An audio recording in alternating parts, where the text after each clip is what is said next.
Ladies and gentlemen, this is David Mirikitani with another episode of Weighing In. We are brought to you by USA Wrestling, the national governing body for wrestling in the United States. Joined, as always, by Grant Turner, Mark Ostrander. Hope you guys had a great Christmas, boys, and then we got to see some wrestling the last couple days.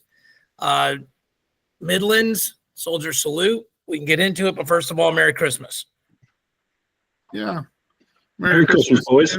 Happy New Year. Yes. So we got the Midlands. Start with the Midlands results. We'll go quickly through just the finalists. Dean Peterson, 8-7 over Blake West. Tyler Knox, 10-3 over Shawver. I'm going to come back to that one, Mark, because we were both wrong about something there. CJ Campasto, 4-1 overtime over Oliveri. Jaden Abbas, 10-9 over Wazalewski. Johnny Lovett, 2-2 tiebreaker over DJ McGee. Tyler Lillard, 7-3 over Max Mayfield. Lorenzo Norman, 11-5 over Incontrera. Reese Heller, 9-6 over Walsh. Max Stout, 13-9 over Solers. And Josh Heinzelman, 5-4 over Jacob Bullock. Bullock had a big win in the semifinals where he beat Slavakowski. So some other upsets along the way. Poznansky lost to Solers. Just kind of scrolling these, trying to see if there's anything that really sticks out. It was a fairly chalky tournament overall. Ben Davino lost to Shawver 3-2 in tiebreakers in the semifinals. And then just some stuff like that. So the thing we were wrong about, Mark, is you and I were talking and looking at results, and it looked like Shawver got killed by Knox. It was 3-3 with 20 seconds left, and Shawver had riding time. And Knox took him down, put him on his back, and killed the riding time. Wow. So it was 10-3. He killed him, like on paper, but was actually really close to losing that match. And that's another one of the things that these new 3-point takedowns and up to 4-point near falls can really sort of extrapolate results, or I guess not extrapolate, strong word. They can just exaggerate results a little bit more than maybe you think. You know, our brains are still sort of programmed to take down one escape and, 3 near fall at the most. So yeah. Some interesting things to kick around there. And then Stanford won the tournament. So I'll start with you, Mark. Overall impressions of the tournament. Yeah, I mean, Midlands used to always be the tournament to go to, and it just the competition there. I mean, is not what it used to be. Now that Soldier Salute kind of has their own tournament at the same time, so they're not. Iowa's not there. A lot of these teams aren't sending their number ones. Because some of Ohio State's kids went, but very few. So I guess the things that kind of interest me the most is Davino. Is he going to come out of red shirt? Are they going to wrestle him? Or are they going to wrestle Buzaka still? That's something I'm interested in seeing. But besides that, it was pretty chalky, like you said. Yep. So before we get to GT, just people to see Davino's path, I'm pulling up his bracket. He was the 2 seed. He won 5-1, then 10-2, then 7-3 over the 7 seed Camacho, then had the Shawver loss 3-2 in tiebreakers, and it was essentially 1 second of riding time. That was the difference.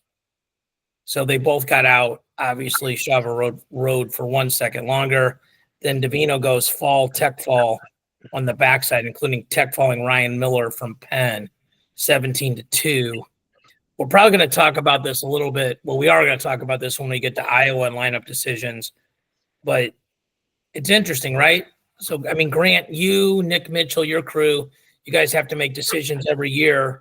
Who starts, who redshirts, who sits.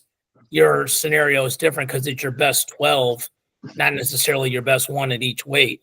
But always a tough decision when a freshman looks like they can do something, somebody else can't redshirt, maybe they're kind of even. What do you do? I know we're all big Davino fans. What did you think about his performance, and then maybe the process that Tom Ryan will be having? Well, I think everybody has their own process to determine kind of their own team and how they go about their selection process. A lot of people, have wrestle-offs at the beginning of the year. There are also these tournaments here during the holidays between, Reno, Midlands, Southern Scuffle, Soldier Salute. They kind of, you put multiple guys in a bracket, see how they all compete against different people from the country. I think the biggest thing that you want to see out of anybody is you want to see them kind of improve, or you want to have some common opponents, or, things of that nature, which gives you the leverage to say, go to Midlands and go scrap and see hey, if you get first and the other guy gets third, but you lose to each other. Okay, cool. Or you get second and third and you both lose to the same guy. That doesn't necessarily do anything for you. Right. So I think it's just going to be kind of a selection process. Some of that stuff gets a lot handled in-house on what they all think. And once again, you're not necessarily going to be privy to everybody's decision process. And some people will, shoot holes in how you guys do it. But once again, I think Coach will have his own decision process with his staff to determine who or where they go. And once again, I think that there's some new, maybe it's a couple of years ago, Mark, I can't remember, where they could get multiple looks while in the singlet, but then still be able to keep their red shirt. So 5 dates. So we did talk about that just real quickly. It's 5 dates, not 5 matches. And actually, and the one thing I'm not sure of is, does a 2-day tournament count as 2 dates? Is it 5 dates or is it 5 events? I think it's events, David, because some of these guys wrestled in these 2 days and they counted it as one, the NCAA did. So that I'm pretty sure about. All right. So it's important because I talked to Willie, and Bosch was saying 5 duels, and that's wrong. Or he said 5 matches. It's not 5 matches, and it's not even 5 dates. No. So Midlands counts as one of your 5 is the easiest way to say it. Go ahead, GT. Sorry for interrupting you. I apologize. No, I mean, once again, I'd much rather have it kick around and not have me look like that I don't know what I'm talking about. So we're just confirming for other people. Yeah. But I think the one thing that you can do is, now that you've used an event, once again, I think that a couple of people have done this throughout their programs in the past couple of years, just to gauge whether or not someone's ready. Go throw them out there against whoever it may be. Go give them a top 10 opponent in a duel, or go give them a top 15 opponent in a duel, either at home or away. And a lot of people try to do that at home to kind of make it easier on them to see how well they're going to do. But you definitely have that ability now. Once again, a lot of people come wrestle there. So you're going to have an opportunity to see kind of where he's at. And if he wants to use another event to determine that, put him out there against somebody that is of a high caliber, or somewhere where you want to see whether or not he's ready to make that jump. I think the one thing we would all agree on is we all coached, and I would like to think we're all intelligent guys, and the coaches at these places are intelligent guys. And if you're intelligent and you're paying attention, the room, the situation better than anybody on the outside. Sometimes it actually makes sense to get clarity from the outside, even if it's hey, Grant, me and my dad are here at Merrimack. What would you do in this? And get input. But at the end of the day, you're not in the room every day. You don't know what's going on every day. And again, when we get to Soldier Salute, we'll talk about that even more. But I certainly think, Tom Ryan and Stieber and Jaggers and everybody else, they know. Yeah. The other thing that's interesting, and this is a big trend, but there's just fewer and fewer matches these days versus 20, 25 years ago when people were wrestling 40, 50 matches in a year. Now guys are winning nationals with less than 18-1. And so you have less data points, Mark, to prove where you are. So I think how you're doing in the practice room has a much bigger impact than it did 20 years ago. Well, I think Tom Ryan's right now, he's looking at a couple things. Number one, both these kids have lost close matches to kids during their career. Bouzakis has lost early, came back in the wrestlebacks all the way through the Vegas tournament, Cliff Keen, and placed third. Now you got Davino getting beaten in the semis in a really close match, and he turns around and does the wrestlebacks. And as a coach, this is what you look for in your kids. He gets a major or he gets a tech and a fall, to get third. So they're very similar in that these kids don't stop wrestling. And you got to be happy with that scenario, knowing whoever you put out there is never going to give up. And if they go to the back door, they're not going to lay down. Wrestling on the backside of the tournament is critically important normally to winning national tournaments. Probably won't be this year, but to place as high as you can. Like I certainly think Ohio State thinks they're a trophy team, right? Like, they believe that, like, hey, we get Sasso right, we get Karchler right, like Feldman's going to be good. We believe Jesse Mendez is going to win nationals, that kind of thing. So, there's a bunch of things that go into that, but it's super important that as these guys are looking at rosters and other things, the other thing that plays a big role in this is, depending on what we do, does somebody go in the portal? Because kids are not sitting and waiting now. Like it used to, like in football is a better example. Like guys would wait 3 years. Like I heard somebody in the media say like 3 years ago, like the portal's only for, like second and third stringers. And I'm like, at one point, 3 of the last 4 Heisman guys had been portal guys. Yep. Like Dylan Gabriel this year was a portal guy. The Travis Hunter transferred from Jackson State. So like, that's just an asinine statement. Like it's so totally inaccurate. It's not even worth. You could dispute that. You got some blue chip kids at Penn State that have been there 2 years now and have yet to see varsity action. They're not going anywhere. They love Penn State. They love the training room. They're getting better. They know when their time is called. They're going to stay there. You got Kennedy from Iowa. Don't even know if he's going to be their starter. He's got, I heard rumors that he has 1 more year left after this. I didn't think he did, but that's what I'm hearing. So, what are you going to do with him? And he doesn't want to leave. He says Iowa's where he wants to be. So there are kids still that are dedicated to their decisions and the programs that they're wrestling in. I couldn't see Bouzakis or Davino leaving Ohio State at this time, either of them, because they love that program. You could just tell. Yeah, and I'm torn, right? Because like I'm a capitalist, so if you're a capitalist, you have to encourage people to leave and find their worth. I'm also a loyal person. I think, you two guys I'm extremely loyal to, and I love your loyalty towards me. At the same time, like sometimes there's the perfect storm where it works out, like Owen Treffin getting to go wrestle at Lehigh in his last semester, and shout out to Pat Pop for not burning his eligibility this year and allowing him to do that and almost setting it up for him to do that. Like you have to love that, and so there's all these scenarios. But the other thing you guys mentioned, like scuffle takes away from this too, right? Like as soon as you go from 1 Christmas tournament to 3.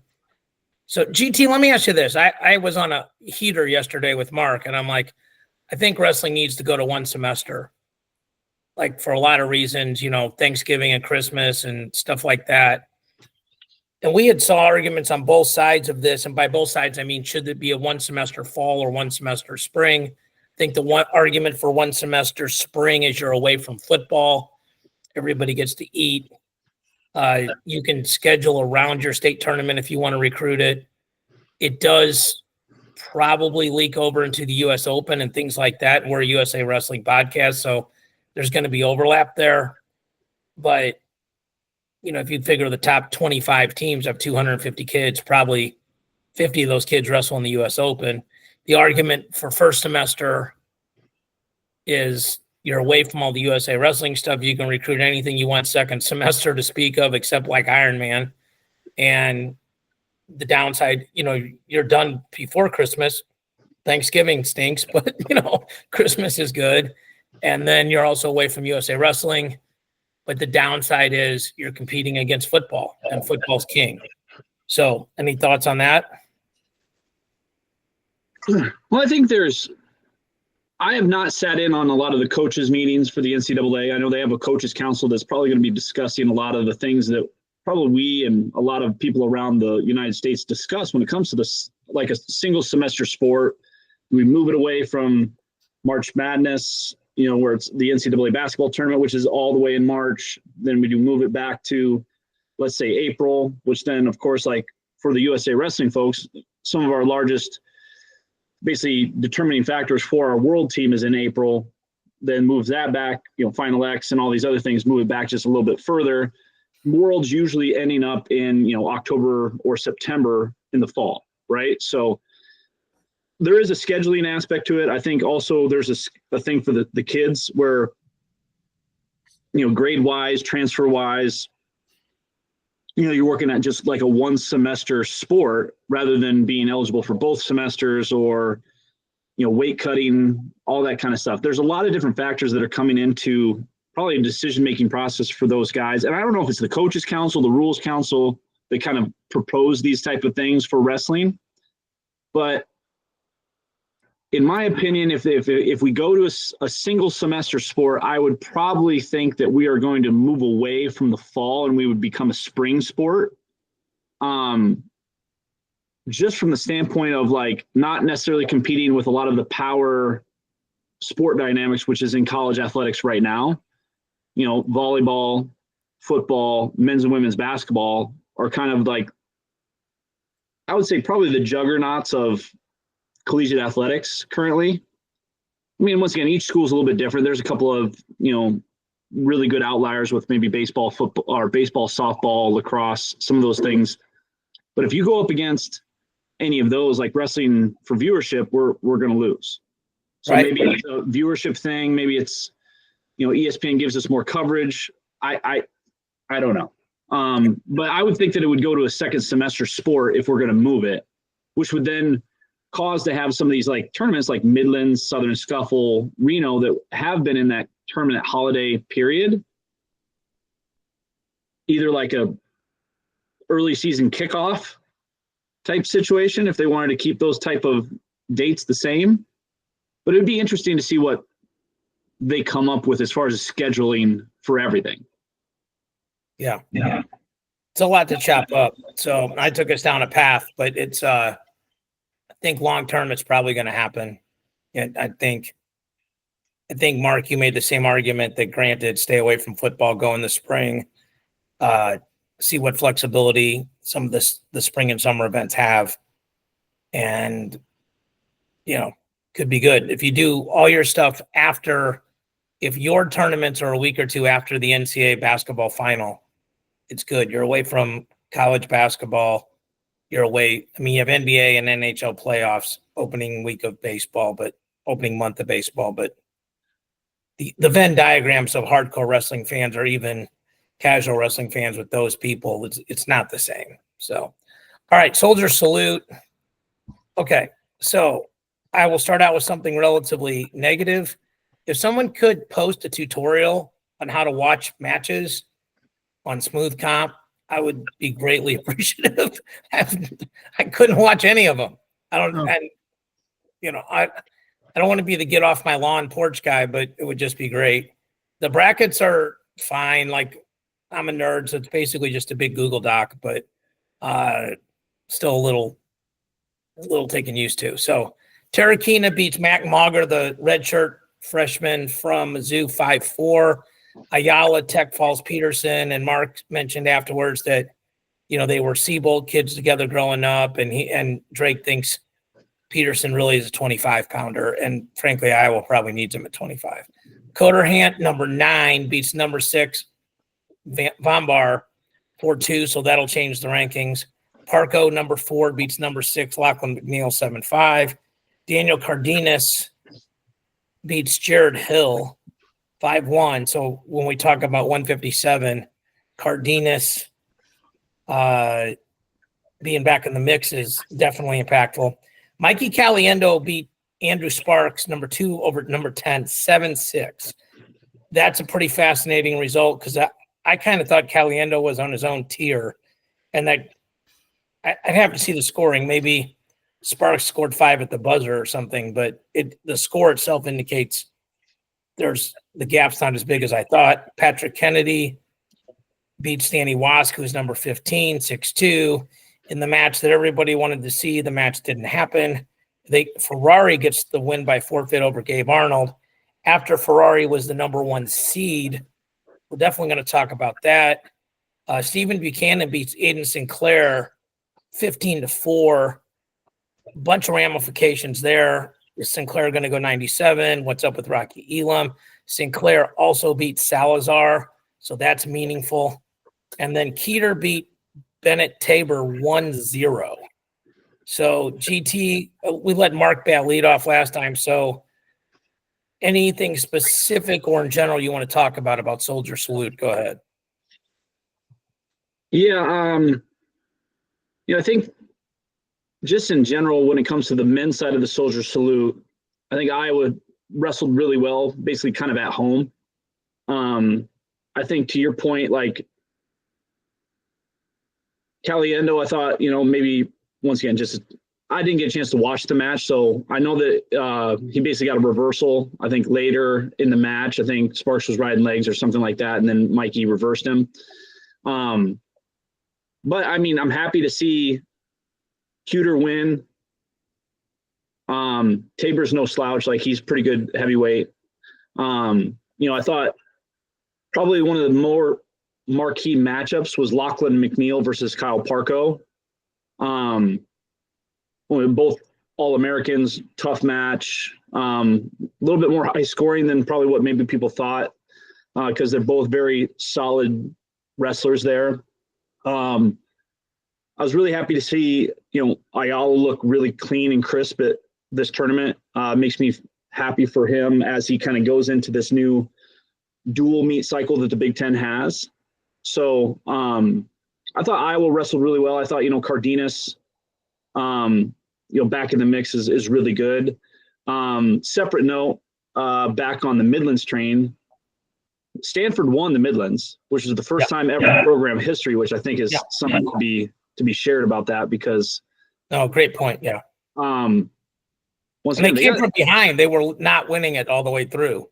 Yeah. So I think top 3 were like, not to bebop between the two tournaments, but I think it was like Stanford, Rutgers, Penn. But that lends itself to, the Soldier Salute, is that, like, you get that guy in the mix, they could be the team to mess with a little bit here. They got some guys that can make some runs in the national tournament. So I don't necessarily feel like I would be disappointed if I didn't get to see the Gabe Arnold, Angelo Ferrari match. Once again, I think it's a big match for us to see and kind of see what's going to happen for the national landscape. But I think that's just, we're all like very greedy wrestling fans, and we want to see it, and we want to see them wrestle and compete against each other. Very much something that I think that they'll handle in-house and then to determine what they want to really do with their lineup. So, good little tournament. And then also I thought Buchanan wrestled really well against some tough competition, some good up-and-coming kids. And, for him to, like, really, be tested, I think, and come out on top, I thought was really great for Buchanan. Yeah. Marco. Yeah, I thought, like Grant said, I thought Iowa wrestled, pretty good.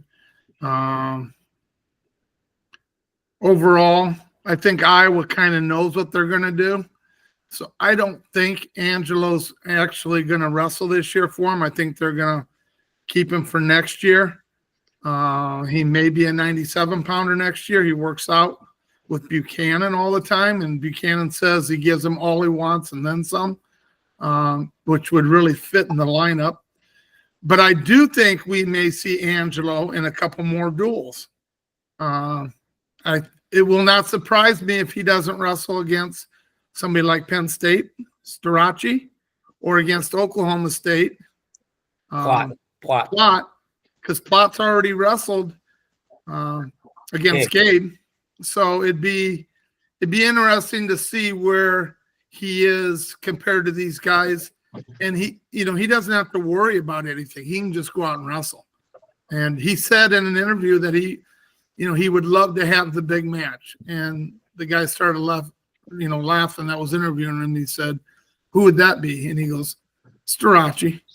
He goes, that's what you live for. You want those big matches. So I'm looking forward to that. So let's extrapolate that. Let's say that he does wrestle in the Penn State duel. Okay, there's versions of it. I mean, if he beats Starachi, you got to pull him out of red shirt, right? I don't even think that's a question. If you beat a 4-time national champ, you're ready to go. If he loses to him in overtime or a one scramble match at the end, would you pull him? No, you wouldn't. You're not going to win the national tournament. Iowa's goal is to win nationals. Every year, their goal is to win nationals. They don't care about second, third, fourth, fifth. Well, they're not going to win nationals next year either. They're going to have a better shot next year, maybe. You don't How? know. I don't know. The portal, they graduate a lot of guys. They do, but the portal's amazing. What you can do in the portal. Well, Iowa needs to learn how to use the portal. They haven't had a lot of success. I couldn't even say that. Couldn't get that one out, huh? That's a hard one to say, isn't it, David? GT had that look. My dad used to look at me when I would try to step over a wizard. What are you doing? Yeah, that's interesting though. That's a good point about him being in the duels for sure. So a couple of takeaways for me. Terrakina at 25, Iowa State's going to actually have a really good lineup next year. They've just been crushed by injuries this year. But Terrakina being in there is interesting. I think we talked about Ayala. Coderham beating Vombar. We talked about Minnesota, right? They got a bunch of these dudes that are all going to be in the bubble round. And how they do in that's going to determine whether they're 4th or 14th. They can easily be 4th if they win all those matches. They're going to be 14th if they lose all those matches.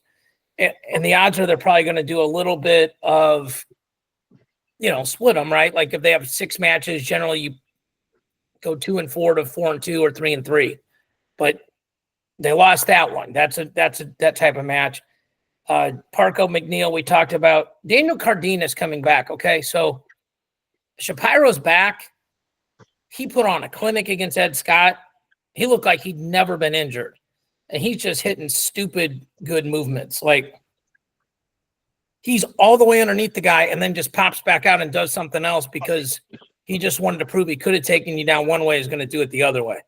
But if Teamer's not 100%, Cardenas is in the mix for the national finals. And we've said this before, but if you're the coach at Stanford, you got to wrestle these dudes because these people are going to stay till they get their degrees. That's why they went there. But then if they have extra years, they've been leaving. Yep. Griffith left, Real Woods left. This is a trend. So if I'm Chris Ayers, I'm wrestling these guys. So, because I get it. Hey, he might be better next year, but he could make the finals right now. So, Endo Sparks, so where Vombar losing is kind of bad for Minnesota. Sparks being in the match with Caliendo is good for them. The Patrick Kennedy thing, Nelson Brands didn't wrestle at either meet, so who knows? They have so many options there, right? They can go Nelson, PK, or Gabe Arnold at 74, and they could go all 3 of those guys plus Ferrari at 84. You just have no idea, really. And maybe it's just super boring. Maybe it's just going to be Brands and Arnold, we thought it was going to be at the beginning of the year, and this was much ado about nothing. I still think there's a chance Ferrari wrestles. I think if he beats Plott, or if he goes and wrestles good with Starachi, and they don't duel Northern Iowa, but that would be great because he would wrestle Keckheisen too. Yep. So I was hoping Keckheisen would be at this event. Yeah. And Minnesota has a really good 184-pounder also. McAnally. Yeah. McAnally, who's beaten some good kids. So, that would have been fun to see him here also. I thought it was odd that Ferrari was the 1 seed. It felt like Gabe should have been the 1 seed just based on college track record. Ferrari won the Luther Open and beat Bachmann. But, I mean, it's you run your own tournament. You can seed it however you want to seed it. Sure. I think Aiden Sinclair is a really interesting thing. So that was his 5th event. Okay, he's out of freebies. So now if he wrestles, it counts. Mizzou is really down this year, okay? Like, they had a retirement at 25. They're just not wrestling great at 33. They're wrestling worse at 41. They're hurt at 49. I mean, like right now, they have one scheduled All-American with Keegan. And they don't have a bunch of guys ranked like 9th. You're like, well, they could like. Sure. And Rocky's clearly an All-American candidate, but he hadn't wrestled. And the rumor is he's not going to wrestle. So do you just bag the year or do you put Sinclair in there? And if you put Sinclair in there, is it because like, well, we're getting Rocky back next year, so then he can redshirt next year? Or you go 84. Yeah, Hawks is gone. But to me, like you talk about Ferrari being a chance to be a 4-time champ. I don't think Ferrari would be a huge favorite over Sinclair at 84. I mean, maybe a takedown and a half. I mean, his movement's so much different, David. It's kind of hard. It's kind of like, Salazar to me is an absolute beast. And Sinclair beat him 7-2 in the semis. I didn't get to watch the match, but I'm guessing it was 2 takedowns to none and got an escape. And Salazar got 2 escapes. That's what I'm guessing. I have no idea. But then when he wrestled somebody like Buchanan, who wrestles a little bit different than Salazar, his movement's a little bit more fluent, he was able to major him. And so it really wasn't close. So, you move down a weight class and you wrestle somebody that's really skilled on their feet, darting in and coming back out, it makes a difference. So I don't know if that statement you made is 100% accurate. Which one? Sinclair maybe not, being a great matchup for Ferrari. I'm not saying he is or isn't. What I'm saying is he has great credentials, okay? He had Josh Barr in the ropes. He killed Josh Barr at the U.S. Open and then lost to him in the 2 out of 3. And Josh Barr is killing people now. Like Josh Barr might make the national finals at 197. He could. So if you go off of that, and I get it, like, hey, me and GT were like 1 point apart at this period in time. And then 3 years later, the odds of us being 1 point apart are probably not very high. Like one of us improved more than the other one. So I'm just saying though, like, I think he'd be in the conversation. And like, if you're the argument for redshirting Sinclair is the same argument for redshirting Ferrari. He's a guy that could be a 4-timer or 3-timer. Yep. And that would be an amazing rivalry if those guys were going at each other in the finals, like year in, year out. I mean, obviously, I'm not trying to dismiss anybody else, but and you never really thought about those guys because I think Ferrari was wrestling 52 or 60 in high school. He was. I know at least one year he beat Jordan Williams in the state finals in Oklahoma. Yep. And Jordan Williams is wrestling 49 now. So, I mean, that's kind of wild. Okay, so Mark, just yes or no? Cale Peterson ends up at 125 for Iowa. Yes. Nelson Brand starts at 174 for Iowa. No. Patrick Kennedy starts at 174 for Iowa. Yes. Gabe Arnold starts at 184 for Iowa. Yes. Iowa takes second at nationals.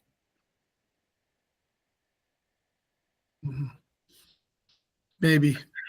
I don't know. Oklahoma State's awfully good. They just are so impressive. I mean, I'm just being honest. OSU's problem. That's just my opinion. Yeah. I think Iowa, if they wrestle at their peak, will get second at nationals. Yeah. OSU's problem is their 3 best guys are at weights where there's 6 national champions coming back. Yeah. Like Hamady, Plott, Hendrickson making the finals, all are really steep hills to climb. And in normal years, those guys would be contenders to win it. I mean, right now they're like guys that we think are going to take third and score a lot of bonus, but that's still not winning the tournament. Now, I do know that Parco went out and got an early takedown on McNeil. Yeah. And then turned him. And then was going for the major, actually got in on a shot and picked him up and somehow got taken down out of the situation.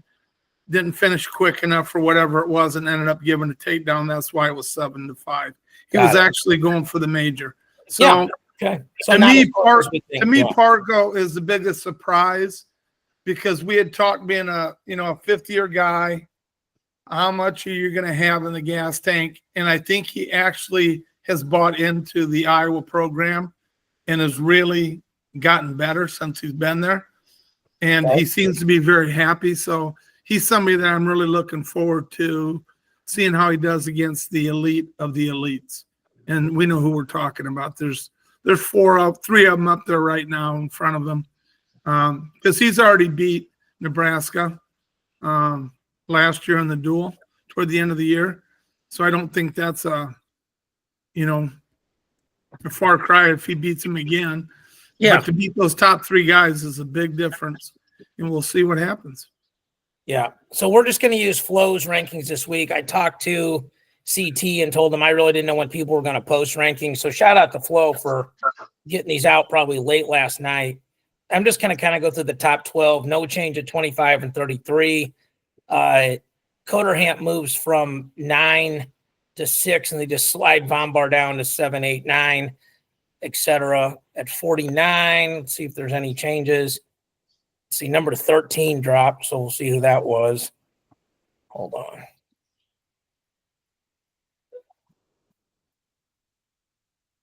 Yeah, I don't know here, but who they had at 13. So but the top 12 stay the same. 57. So right now, so Jude Swisher was the number 1 seed, but he took third. Tommy Askey drops from 6 to 11. That's the biggest change. And again, right now they've got Teamer 1, Shapiro 2, Kasak 3. Cardenas would come in at 3, right, Mark? He beat Shapiro on the front, but lost him on the back for third at Natty's, right? Yeah, I would think he'd come in at 3. Yeah. Okay. Hunter Garvin drops below Sparks, so 7 drops to 10. Everybody else slid up. And number 11 dropped as well. Max Mayfield dropped down to 17. Tyler Lillard was unranked and goes all the way up to 16. That's a huge move. Maybe not in team points, but a huge move for Indiana for the program. They won a couple of big matches this weekend. Their heavyweight had a good win as well. Yep. Yeah. Lorenzo Norman goes past Ian Contreras. They flip-flop 5-6. Patrick Kennedy went from unranked to 7, but I think they essentially just switched Kennedy with Brands. So like no team point changes. And they're doing what we would have probably done. So kind of hard to argue against that. No changes in the top 8 or really 16 at 184. 197 would be really interesting to kind of figure out the rankings there. Let's see. Rocky Elam's been dropped in activity. On top of that, we received news that Elam may not wrestle at all this season. We're going to pull him out till further notice. So everyone slides up a spot. Salazar drops a couple spots behind Luke Serber and Andy Smith. Luke Serber is now number 8 in this poll, which is, if your argument for Oklahoma State maybe taking second gets strengthened by that, and he's 1 spot behind Trey Munoz, who he's beaten. So interesting there. Bronigal's 11, and I think that was a nip and tuck match with Sinclair. So Sinclair's beaten number 10. So maybe you pull him. I don't know. That's an interesting decision. And then 285.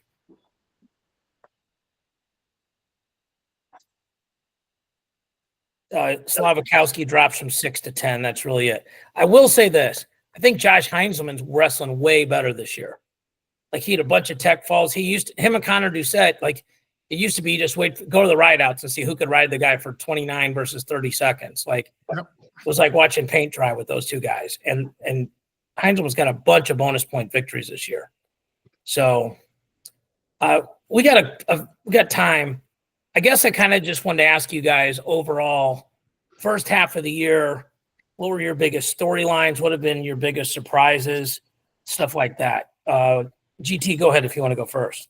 Are you talking about all wrestling? Or are we talking about collegiate wrestling? Or are we talking Any about of it. women's wrestling? Any of it. Well, okay. So this is my 2024 wrapped weighing in podcast review, like the things that like happened this year that would be the biggest things. Yeah. On a negative note, be the first time that USA Wrestling didn't have a gold medal at the Olympics. Men's gold medal. Men's gold medal since Cejudo. No, I mean we've had a gold medal every Olympics. All the way back. It's like got to be before Barcelona. Yeah. So I think another cool storyline is the dominance and the rise of women's wrestling. Concluding this year, like with basically 2 Olympic golds, 1 Olympic silver, with Sarah Hildebrandt, Kennedy Blades, Amita Lohr, and Helen Maroulis medaling at the Olympic Games as well. The rise of women's wrestling is going through the roof through 2024 in a really, really good place. I think probably another highlight of, I think, collegiate wrestling was the Penn State performance at NCAA's last year, putting them kind of in a class by themselves with that team. I think probably on another kind of note, just the explosion of how much wrestling was going on at Fargo this past year, making it the largest wrestling tournament in the world, the most participation in the world. Huge kudos to USA Wrestling for being able to continue to support that event and have that grow. I think there's just a lot of we've had a lot of people retire in the past, like basically David Taylor, Jaden Cox, people that have been a part of kind of the fabric of our national and world teams for a long time, basically taking a step away from the sport to go on to do other things. Jaden being on staff with USA Wrestling, David taking over the head coaching title from John Smith at Oklahoma State. Also John Smith retiring. That's monumental for a shift in the collegiate landscape. I think there's just 2024 was a very transformational year for both collegiate and international wrestling.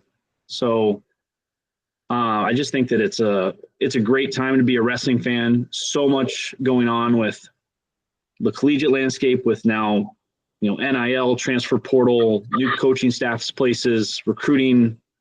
But I think that we know that there's more changes to come in 2025, and there's going to be more stuff heading towards the LA Olympics, where we're going to have, some showcasing on U.S. soil for the first time since '96. So just a few little takeaways there, just from the standpoint of collegiate wrestling and international wrestling.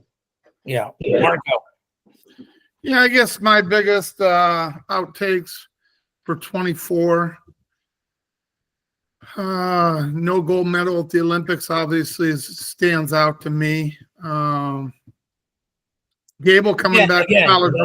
No men's gold medal. Like, I want to make sure we're saying that. Yeah. No men's. Yeah, the women wrestled outstanding. But I mean, I just want to make sure. Which is also a big takeaway. So we closed the gap.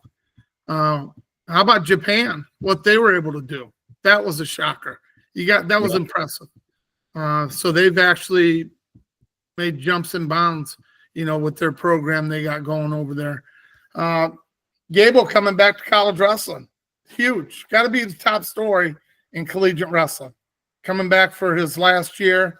I listened to a podcast on Flow with Bader, and the way he talked about, it was just the timing was just perfect for him. You know, he got to try some other things. It wasn't the right time for those things. He may go back to those, football, WWE, but he wants to wrestle. And it's been in the back of his mind. And so he wants to finish out what he started. And he did say he would like to wrestle in LA in the 28 Olympics. So, you know, hopefully we'll get to see more of him, because I think he's special. You know, he's a talent that comes around once in 100 years. So he's just fun. Besides that, high school wrestling, the youth, how good these kids are, to me has been the biggest surprise of my 65 years on earth, and being involved in wrestling for 60 of those, you know, because I started when I was about 5 years old wrestling. I don't remember it, but that's what my dad told me. But just how good kids are these days is just phenomenal. Absolutely phenomenal. Yeah. And the coaching has just been is also phenomenal. Yeah, so I think the trend of coaching like that, I'm surprised. To me, if you picked one singular moment of this year that I think will have the biggest impact on college wrestling for the next 15 years, was the singlet pull in the Zahid Brooks match. Okay. I mean, it's conjecture, right? But like, if David Taylor makes the team, David Taylor's not the coach at Oklahoma State. They're not going to wait till after the Olympics to hire a coach. And maybe it's Coleman Scott, maybe it's somebody else, but there's a lot of great storylines of college wrestling this year. But I think the one that non-hardcore fans are the most excited about is how good is Oklahoma State going to be? And we've talked about it on air and off air. Like, they're having a very similar dual meet season to last year. Now they're getting more bonus points. They absolutely boat raced everybody at Cliff Keen, which didn't happen last year. You know, but they could end up third or fourth, and they portaled a ton of guys. And a bunch of those guys only had 1 year of eligibility. But that's an absolutely gigantic one. To me, Sarah Hildebrandt was a huge story, just because she felt like she was always the bridesmaid, right? Like, she'd never won a world title. I think GT, and if you didn't tell me this, I apologize, but I think it was fairly common knowledge that 50 kilograms is a hard cut for her. And it's 110 pounds. And then the young lady from India not making weight. Like, how crazy you were there, Grant. Like, what? That's like a little league story, you know, and it's happening. Go ahead. Not only that, but like Vinesh Phogat upsetting Susaki for her only loss in international competition, and then basically going to the semifinal next day, missing weight, then letting the Cuban continue to wrestle, even though she didn't win. Yeah. Right. That was like, I think, once again, we talked about this a little bit, like, even with Gary Abbott, like, what are the rules for that? Right. Because, like, if you don't weigh in, like, the Cuban got beat, and then all of a sudden it's like, well, she has an opportunity to win an Olympic gold medal. It was insane.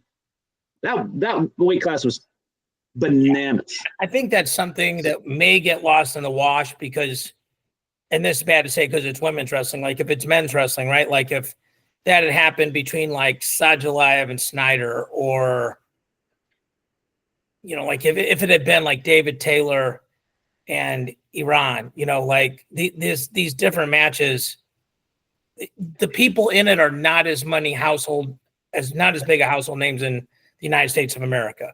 But Suzuki's is every bit as dominant as the people we're talking about, probably not even arguably, just more dominant. So for her to lose, and then for the young lady, the beater, to not make weight, and then the Cuban to just get the spot, and like, you talk about mental focus, right? Like, it was a good draw for Hildebrandt in the finals. She had beaten the Cuban before, but you go from mentally preparing. I'm sure Steiner and that crew, like, okay, we got a game plan for Mark. Oh, we're going to wrestle Grant. You know, like.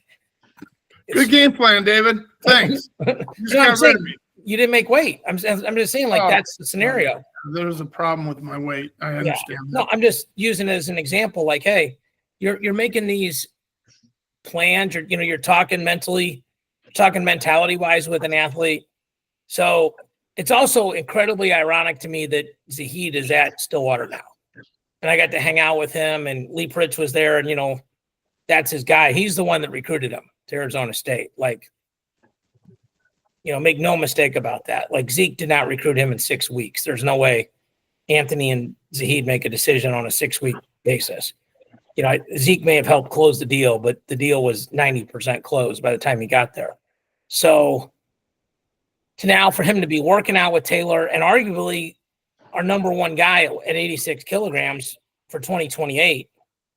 I don't think Brooks is ever making that again.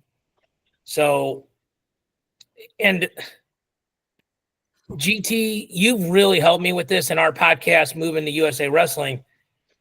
You have to be aware of what's going on in the summer, right? Like, we're not a college podcast. We're a wrestling podcast. And you guys have both said it independently in different thoughts, but the Olympics are here in the United States in 28. There are going to be more people that hold on for another quad than probably in the United States than anywhere else. Because they're like, man, I can win it in my home country or my home state or my home city, but definitely my home country.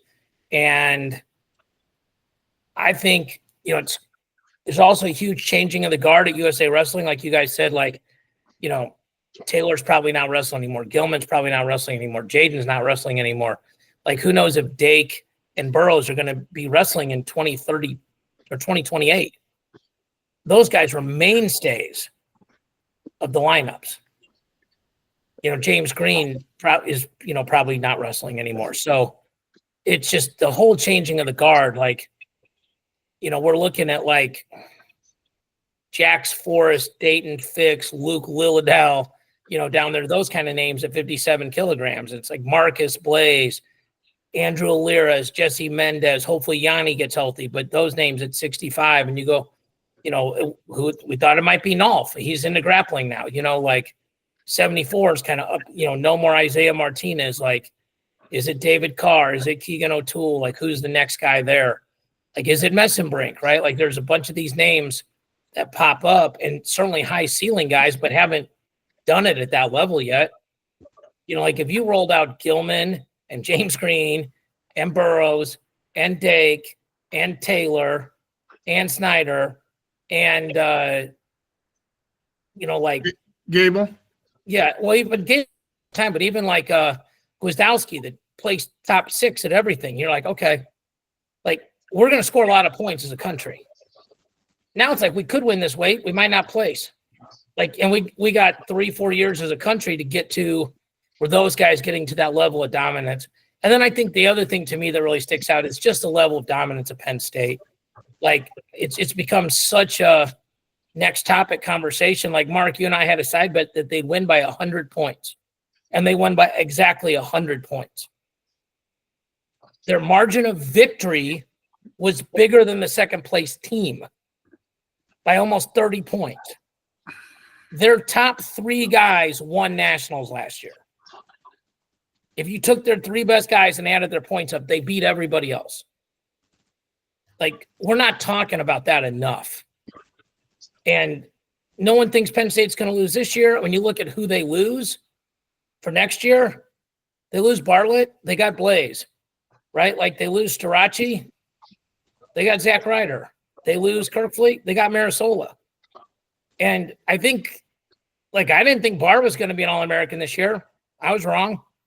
Mark, you were right. So, but you kind of are going off the benefit of the doubt for Penn State, like, which we should be. That's kind of the point. They're not taking forever to develop these guys. They're just good right away. But, even if they had forfeits of those weights and they bring back Luke and Braden and Van Ness and Kasak and Messenbrink and Levi Haynes and Barr, that team's probably good enough to win nationals next year. Yep. So I just, we're all trying to be excellent at what we do repeatedly. And I think it's good just to acknowledge that. Like, it's crazy. So it's been an awesome 2024 for us, all the stuff that, we being on the air for USA Wrestling and, for me getting to I had a cool talk with Gary this morning, and he was summarizing. He's like, you're not afraid to try new things, and you're doing a lot of different things, and the podcasts are going great. So I do want to say thanks to my mom and dad for telling me it's better to fail fabulously than to succeed boringly. So when you have people that boost you like that, it makes it a lot easier. So I think that's it. We'll talk about Scuffle. Let me pull up real quickly who's going to be in Scuffle. American, App State, West Point, Bellarmine, Bloomsburg, Brown, Campbell, Chat, Clarion, Davidson, Duke, Gardner-Webb, Little Rock, LIU, Morgan State, UNC, North Dakota State, Northern Colorado, OU, Citadel, Virginia, and Virginia Tech are all there. And then that's it. There's a couple dual meets. Oregon State wrestles Ohio State on Sunday. Nebraska wrestles Northern Iowa on Sunday. That's a good duel. Mark, maybe we'll make picks over the weekend and see where we are on that. So other than that, anything else, boys, before I sign us off? No, just wishing everybody a happy New Year's. Stay safe. And 25 is going to be a very interesting year with wrestling, with some of the new changes that are going to come around with the roster caps. I think Penn State's going to be just as dominant, if not more dominant, than they were last year. I think they break the record again this year.